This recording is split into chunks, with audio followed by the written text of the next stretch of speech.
तो hello everyone, good morning. सभी को स्वागत है आपका शिक्षा टाउन के इस नए वीडियो में। आज इस वीडियो के माध्यम से हम लोग देखिए एक इंपॉर्टेंट इंटरनेशनल ऑर्गेनाइजेशन को कवर करेंगे 100 वन लाइनर्स के माध्यम से। तो आज का जो हमारा इंपॉर्टेंट ऑर्गेनाइजेशन है वो है एशियान। ठीक है, एशियान एक ऐसा ऑर्गेनाइजेशन जो कि कुछ ऐसा ग्रुप्स जो कि एक तरह से सब रीजनल ऑर्गेनाइजेशन आप इसे कह सकते हैं। सदर्न ईस्ट एशिया के बहुत सारे कंट्रीज इसमें इन्वॉल्व रहते हैं। अलग अलग प्रकार से उनके उद्देश्य रहते हैं, अलग अलग प्रकार से इनके इनिशिएटिव्स रहते हैं। तो डिटेल में समझते हैं एक एक पॉइंट। एशियान से रिलेटेड जितने भी कॉन्सेप्ट्स हो सकते हैं वहां वो आपको यहां पर मिल जाएंगे।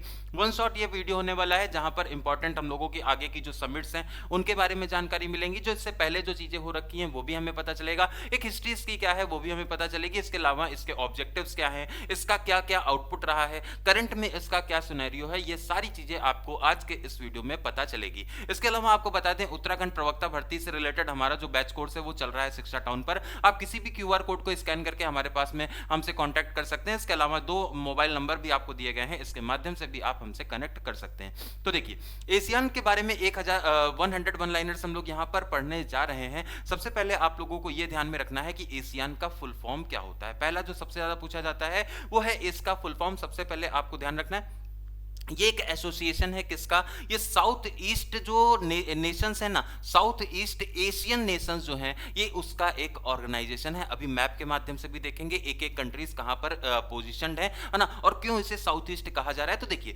साउथ ईस्ट एशियन कंट्रीज का ये एक ऑर्गेनाइजेशन हो जाएगा। आपको एक बात बता दें इसमें भारत इंक्लूडेड नहीं है। ठीक है, इसमें भारत इंक्लूडेड नहीं है। दक्षिण पूर्व एशियाई संगठनों का ये एक संगठन है। हालांकि भारत इनके साथ में मिल करके बहुत सारे अलग अलग इनिशिएटिव्स चलाता है, लेकिन अगर फुल फ्लेक्स्ड मेंबर के रूप में देखेंगे तो भारत इसमें नहीं है। इसमें कुल मिलाकर के 10 मेंबर्स इंक्लूडेड हैं। ठीक है, 10 मेंबर्स इसमें मौजूद हैं। अब देखिए ये एक क्षेत्रीय स्तर पर अंतर सरकारी संगठन, इंटर गवर्नमेंटल ऑर्गेनाइजेशन है, इसे आप ध्यान में रखेंगे। एक क्षेत्रीय लेवल पर, एक रीजनल लेवल पर ये क्या है, इंटर गवर्नमेंटल। अब ये इंटर गवर्नमेंटल कैसे, क्योंकि कई सारे कंट्रीज यहां पर साथ में आते हैं, कोलैब करते हैं, उसके माध्यम से इंपॉर्टेंट इनिशिएटिव्स, इंपॉर्टेंट स्टेप्स इनके द्वारा लिए जाते हैं। इसके अलावा एशियान से रिलेटेड एक और पॉइंट याद रखेंगे, जिस प्रकार से मैक्सिमम जो इंटरनेशनल ऑर्गेनाइजेशन होते हैं उनका उद्देश्य शांति, स्थिरता, आर्थिक सहयोग होता है, उसी प्रकार से लगभग जो उद्देश्य हैं जितने भी इंटरनेशनल लेवल पर ऑर्गेनाइजेशन है, चाहे वो रीजनल ऑर्गेनाइजेशन हो या वो नेशनल या इंटरनेशनल ऑर्गेनाइजेशन हो या फिर वो सब रीजनल ऑर्गेनाइजेशन हो, मैक्सिमम जो उद्देश्य होते हैं वो शांति की स्थापना ये लोग करना चाह रहे हैं, आपस में स्थिरता लाने की कोशिश करते हैं और साथ में आर्थिक सहयोग भी ये यहां पर बढ़ाने की कोशिश करते रहते हैं। तो मोटो जो है, ऑब्जेक्टिव जो है वो यहां पर लगभग सारे ही ऑर्गेनाइजेशन का सेम देखने को मिलता है। तो उसी प्रकार से आपको एशियान का भी याद रखना है। एक इंपॉर्टेंट डेट आपको यहां पर याद रखनी है, 8 अगस्त 1967। जो एशियान है इसकी स्थापना होती है 8 अगस्त 1967 में। ये आपको ध्यान में रखना है, यहां से क्वेश्चन पूछा जाएगा। ठीक है, इससे पहले हम लोगों ने सार्क और यूनिसेफ पढ़ा था ना, इसके अलावा बहुत अन्य भी अलग अलग प्रकार के इंटरनेशनल ऑर्गेनाइजेशन हम लोगों ने क्लासेस में किए हैं, जो हमारा पेड कोर्स चल रहा है उसमें। तो आपने एक चीज ये देखी होगी भाई, लगभग ऑब्जेक्टिव्स एक हैं, इनके स्थापना, इनका कुछ इतिहास अपना होता है, इनका एक अपना रीजन होता है जिसके माध्यम से, जिस रीजन पर फोकस होकर के ये लोग काम करते हैं। ठीक है, तो यहां पर अगर आप देख रहे हैं तो 8 अगस्त 1967 में इसे फॉर्म किया गया, ये एक इंपॉर्टेंट पॉइंट हो जाएगा। उसके बाद में इसका जो एक तरह से स्थापना का स्थल है ना वो बैंकॉक। बैंकॉक कहां पर है, थाईलैंड में। थाईलैंड में इसे बैंकॉक डिक्लेरेशन कहा जाता है, जिसके माध्यम से इस एसोसिएशन को फॉर्म किया गया। किसी भी एसोसिएशन को फॉर्म करने के लिए कुछ एक होता है ना कि भाई घोषणा पत्र की, इसके माध्यम से हम लोग साथ में रह करके कुछ ना कुछ कोलैब करके कुछ अलग इनिशिएटिव्स चलाएंगे। तो वो एशियान के लिए उसको आपको ध्यान रखना है, वो बैंकॉक डिक्लेरेशन के नाम से जाना जाता है। 8 अगस्त 1967 कहां पर,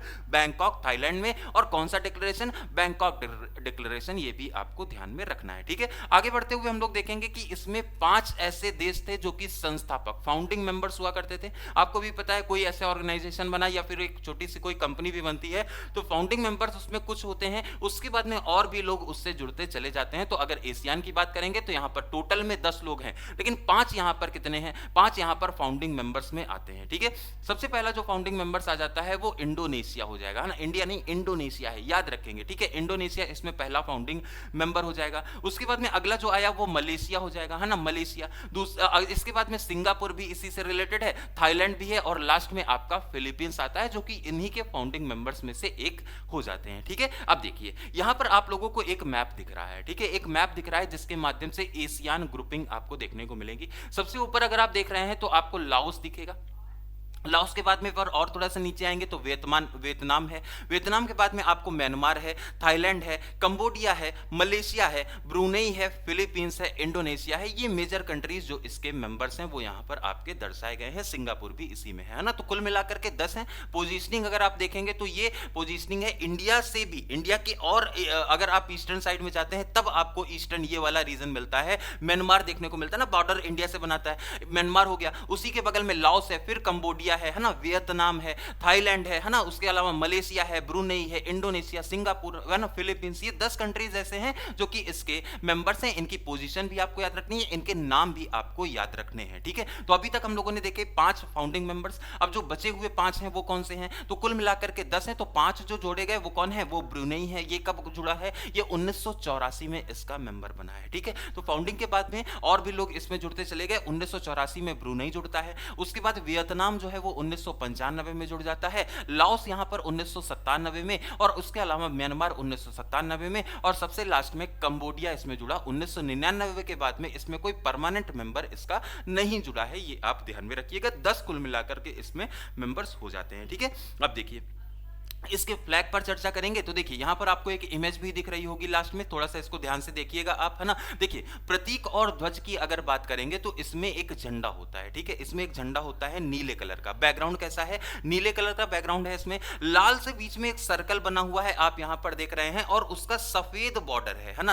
आपको इमेज में दिख रहा होगा एक नीला झंडा है ना। उसके अंदर एक एम्बलम है जो कि एशियन का ही एम्बलम है, उसे झंडे के अंदर अंकित किया गया है। उसमें एक रेड कलर का सर्कल है, उसका एक व्हाइट बॉर्डर है, और अंदर क्या है? येलो कलर की कुछ आकृतियां, कुछ लाइंस यहां पर बनी हुई है ना। बीच में पीले रंग के 10, है ना, यहां पर 10 धान के डंडल बनाए गए हैं। इन्हें एक रूपरेखा दी गई है, धान का डंडल। बेसिकली ये 10 कंट्रीज हैं जिनको यहां पर दर्शाया गया है। तो क्वेश्चन पूछा जाएगा कि भाई जो एशियन का एम्बलम है या फिर एशियन का जो ध्वज है, वहां पर जो 10 लाइंस बनी हुई हैं वो किस चीज को दर्शाती हैं? तो वो चावल है या फिर धान को ये दर्शाया गया है, ये आप याद रखेंगे। पीले रंग से अंदर का ये पूरा डिजाइन है, ये भी आप ध्यान रखेंगे। रेड कलर से आपका इसका सर्कल बना हुआ है, और सर्कल का जो बॉर्डर है वो व्हाइट कलर से। मोटा मोटा एक इमेज के बारे में आपको पता होना चाहिए, ठीक है। अब देखिए जो 10 डंडल है वो 10 देशों का प्रतीक है, जैसे कि आपको पता है कि भाई इसमें 10 देश हैं टोटल में।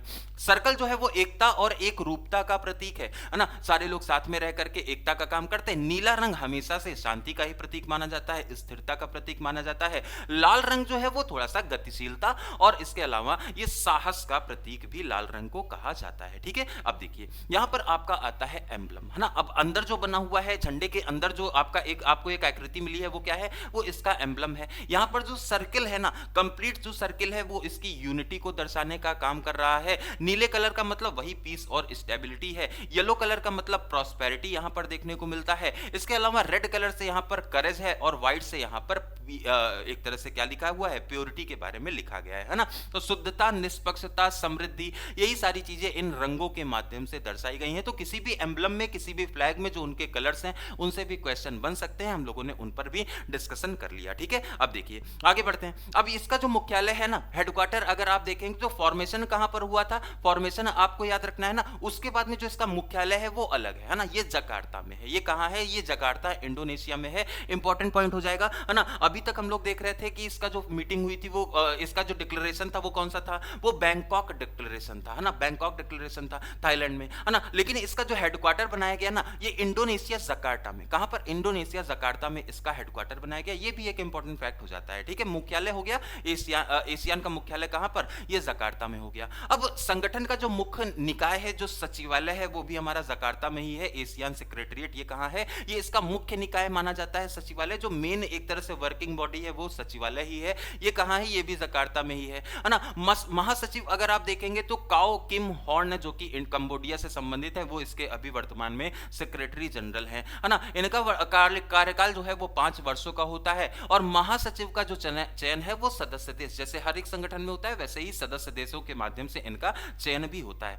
हर देश का परमानेंट रिप्रेजेंटेटिव है, जितने भी 10 लोग हैं यहाँ पर उनका परमानेंट रिप्रेजेंटेटिव है। इसके अलावा अगर मान लो कोई और भी कोलैब होता है, जिन पर अभी हम लोग आगे आएंगे, ASEAN+3, ASEAN+5 ऐसे करके इनिशिएटिव्स और भी चलते हैं, वो कोलैबोरेशन एशियान को साथ में रखते हुए और कुछ और अगर करना है तो +3+5 करके हम लोग इंडिकेट करते हैं। अभी उस पर हम लोग आगे आएंगे, लेकिन परमानेंट जो इसके रिप्रेजेंटेटिव्स हैं, जितनी भी कंट्रीज हैं, वो यहाँ पर परमानेंट रिप्रेजेंटेटिव इसके बने हुए हैं। उद्देश्य की अगर बात करेंगे तो ये सदस्य देशों के बीच में शांति और सहयोग को बढ़ाने का कार्य कर रहे हैं। ये राजनीति और सुरक्षा सहयोग को मजबूत करने का भी कार्य है ना, ये राजनीति और सुरक्षा सहयोग को मजबूत करने का भी कार्य करेंगे, ये भी आप ध्यान रखेंगे। उसके अलावा एक चीज आपको ये भी याद रखनी है कि यहाँ पर आर्थिक और सामाजिक और सांस्कृतिक विकास, जैसे कि हर एक संगठन का लगभग सेम ही ऑब्जेक्टिव देखने को मिलेगा। शांति स्थापना कर रहे हैं, सहयोग को बढ़ावा देने की बात कर रहे हैं, यहाँ पर राजनीतिक सुरक्षा और को मजबूत करने की बात हो रही है, आर्थिक सामाजिक और इसके अलावा सांस्कृतिक विकास कर रहे हैं ना। तो मैक्सिमम जो मोटो है वो सबका सेम ही देखने को मिलता है, ठीक है। इसके बाद में अगला जो पॉइंट आया वो क्षेत्रीय विवाद को शांति से सुलझाने का काम करना है ना। इसके अलावा अगला जो हो गया FTA, बहुत इंपॉर्टेंट है, हम लोगों ने इसको सार्क में भी देखा था, वहां पर साफ्टा हुआ करता था। यहां पर क्या है, यहां पर आफ्टा है, इसे एशियान फ्री ट्रेड एग्रीमेंट कहते हैं। मुख्य व्यापार क्षेत्र को बढ़ावा इसके माध्यम से दिया जाता है ना। बाहरी ताकतों के हस्तक्षेप से भी सुरक्षा भी प्रदान करने की बात की जाएगी, केवल यहां पर बातें ही नहीं है, यहां पर सिक्योरिटी भी आपको इंश्योर की जाएगी।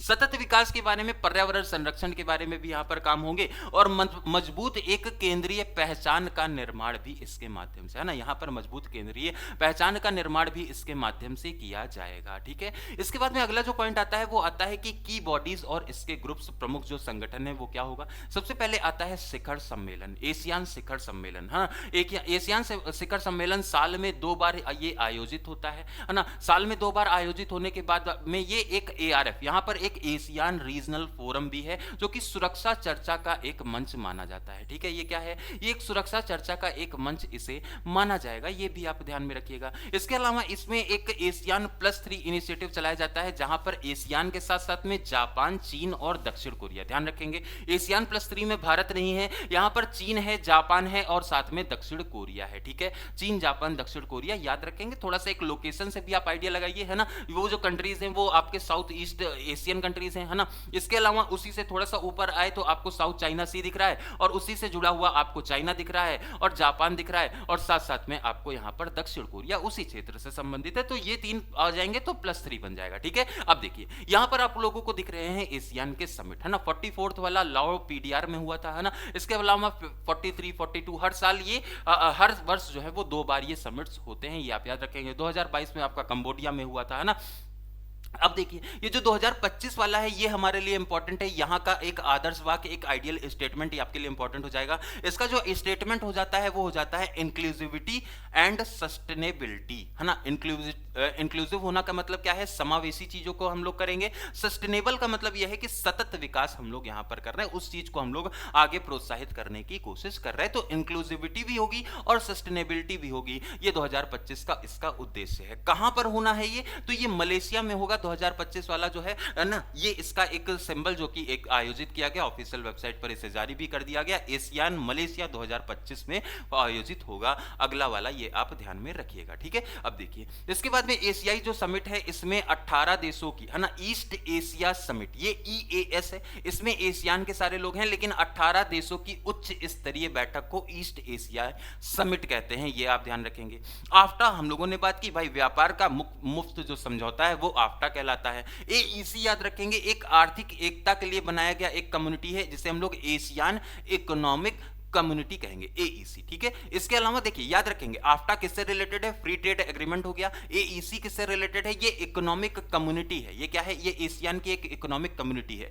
EAS क्या है, तो ये ईस्ट एशिया समिट है, 18 देश इसमें शामिल है ना। क्वेश्चन पूछा जा सकता है कि भाई EAS जो है इनिशिएटिव जो है उसमें कितने देश है ना, इस तरह के क्वेश्चन यहां पर पूछे जा सकते हैं। इसके अलावा एक और नाम आता है, वो आता है ह्यूमन राइट से रिलेटेड। इनके पास में क्या है, तो इनके पास में inter governmental commission on human human rights है, AICHR है। क्या है AICHR? ये भी एक इंपॉर्टेंट क्वेश्चन हमारे लिए हमारे एग्जाम में बन जाता है, ठीक है।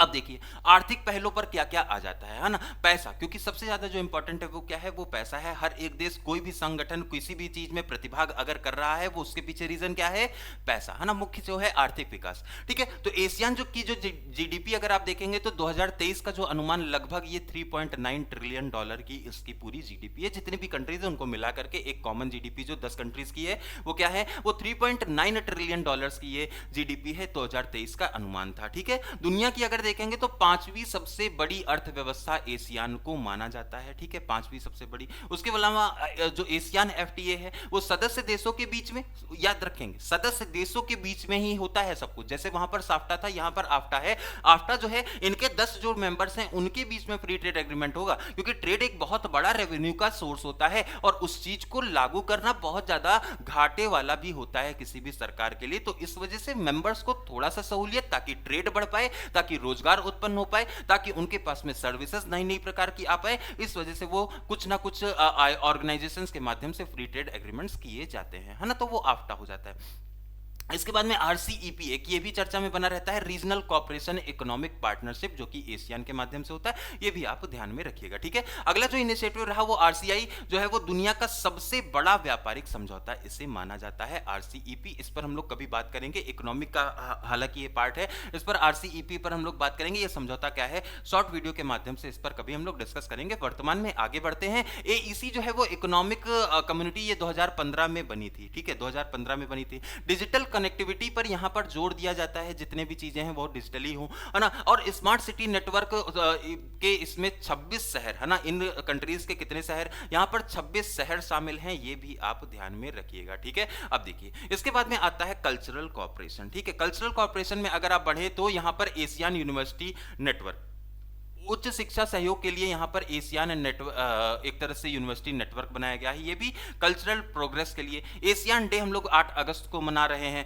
सांस्कृतिक आदान प्रदान कार्यक्रम आयोजित होते हैं इसके माध्यम से। और कल्चर के लिए क्या हो रहा है, तो यूथ एक्सचेंज, कला, खेल, पर्यटन, ये सारी चीजें यहां पर आयोजित होती है ना। एशियन हेरिटेज पार्क हम लोग ऑर्गेनाइज इसके तहत में हो रहे हैं। साथ में सांस्कृतिक एकता को बढ़ाने के लिए विविधता में एकता की अवधारणा को आगे प्रोत्साहित करने की कोशिश की जाती है, ठीक है। इसके बाद में एक अगला जो पॉइंट आता है वो भारत के साथ में एशियन के कैसे संबंध हैं, यहां से भी क्वेश्चन बनाए जा सकते हैं। इंडिया एशिया रिलेशन, ठीक है। तो भारत एशियन डायलॉग भी होता है ना। डायलॉग पार्टनर 1992 में बना था, इसके माध्यम से हम लोग डायलॉग रेगुलर पीरियड पे एशियन के साथ में करते रहते हैं, ठीक है। भारत एशियन समिट में भी भाग लेता है, भारत एशियन समिट में भी भाग लेता है, ये भी आप ध्यान रखेंगे। 2012 से भारत एशियन कॉमरेटिव समिट्स जो है वो ऑर्गेनाइज होती हैं, आगे भी हो रही हैं लगातार, ये चीजें 2012 से चल रही हैं, ठीक है। तो भारत भी लगातार इसमें अग्रणी भूमिका निभाता है। भारत की जो एक्ट ईस्ट पॉलिसी है वो एशियन पर केंद्रित है। बेसिकली वो जो डायरेक्शन है ईस्टर्न डायरेक्शन है ना, आपको भी पता है एशिया का ईस्टर्न डायरेक्शन, ये पूरा ऑर्गेनाइजेशन चल रहा है और भारत एक्ट ईस्ट पॉलिसी चला रहा है।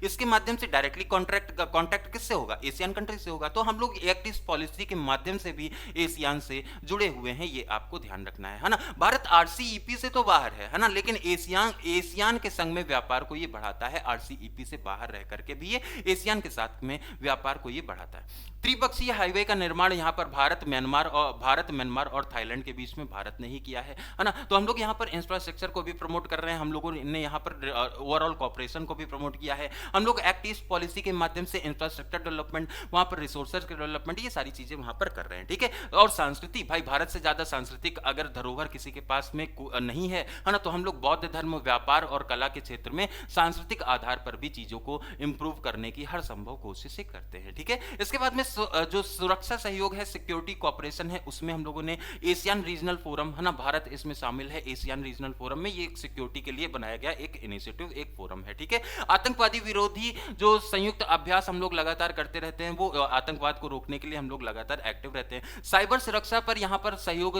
दोनों कंट्रीज आपस में करते हैं, ये भी आप ध्यान में रखिएगा। म्यांमार संकट पर एशियन की जो पहल है वो भी एक इंपॉर्टेंट पॉइंट है, जहां पर भी जो इन कंट्रीज में जो रीजनल है वहां पर स्थिरता को बढ़ाने के लिए हर संभव प्रयास इस ऑर्गेनाइजेशन के माध्यम से किए जाते हैं। इंडो पैसिफिक क्षेत्र में भारत का और एशियान का साझा दृष्टिकोण देखने को मिलेगा। साउथ चाइना सी विवाद, एशियान की रणनीतिक भूमिका यहां पर देखने को मिलती है। इसी के माध्यम से चाइना इस पर पूरी तरह से अधिकार नहीं कर पाता। अगर एशियन कंट्रीज एक साथ में इस चीज का विरोध ना करे ना, तो चाइना तो साउथ चाइना सी को पूरा अपने अंदर में मिला लेगा, है ना। तो चीन के साथ साथ में संतुलित बनाने के में एशियान की भूमिका देखने को मिलती है। चीन को थोड़ा सा बैलेंस करने में इस ऑर्गेनाइजेशन का अच्छा खासा हाथ रहता है।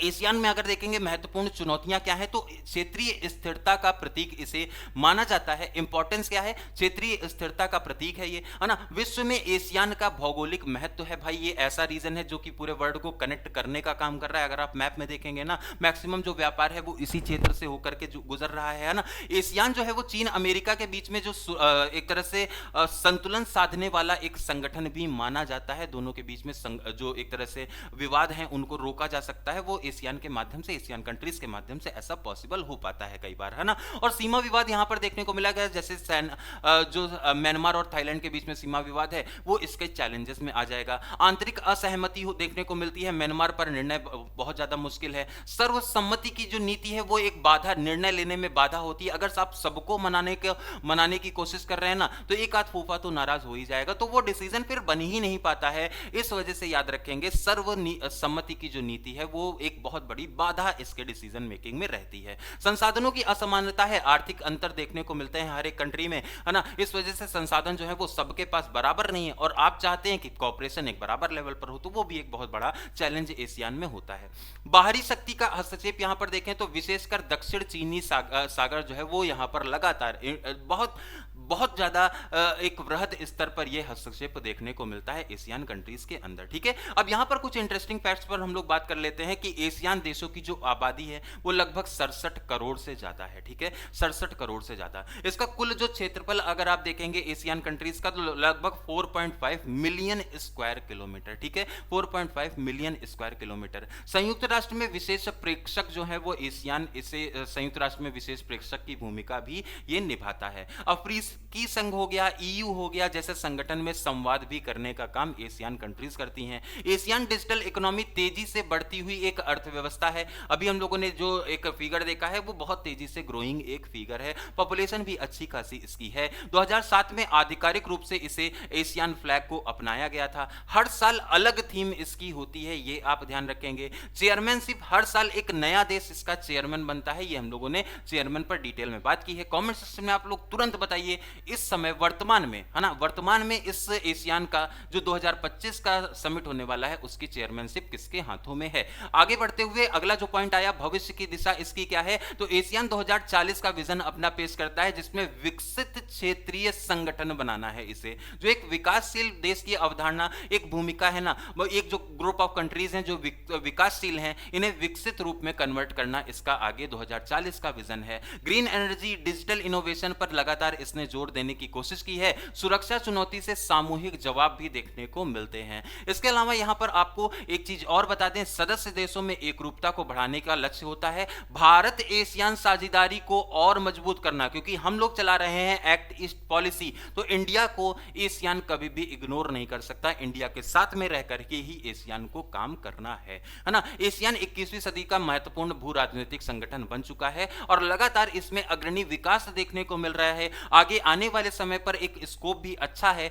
आपको क्या लगता है एशियन का जो फ्यूचर है वो इंडिया के साथ में आगे कैसा होने वाला है, कमेंट सेक्शन में जरूर हमारा बताइएगा। इसके अलावा इस बार की जो एशियन समिट है 2025 की, वो कहां हो रही है, ये भी आपके लिए क्वेश्चन जो कि बीच में क्लास में आया, ये भी आप कमेंट सेक्शन में जरूर मेंशन करिएगा। एक साथ में एक चीज ये भी कर दीजिएगा, ये जो सीरीज हमारी चल रही है 100 वन लाइनर्स वाली, ये आपको कैसी लग रही है, कितना ज्यादा ये हेल्पफुल हो रही है, ये भी आप हमारे साथ में शेयर करिए। और किसी भी प्रकार के कोई भी फीडबैक अगर आपको चाहिए, या फिर आप उत्तराखंड प्रवक्ता भर्ती के बैच कोर्स में जुड़ना चाहते हैं, तो ये कुछ यहां पर क्यूआर कोड्स दिए गए हैं, इसके माध्यम से आप हमारे साथ में जुड़ भी सकते हैं, ठीक है। तो आज के इस वीडियो में वर्तमान के लिए इतना ही। जुड़े रहिए लगातार शिक्षा टाउन पर, और इसी तरह के इंपॉर्टेंट सीरीज, इंपॉर्टेंट वीडियोस आपको लगातार मिलती रहेंगी। नमस्कार।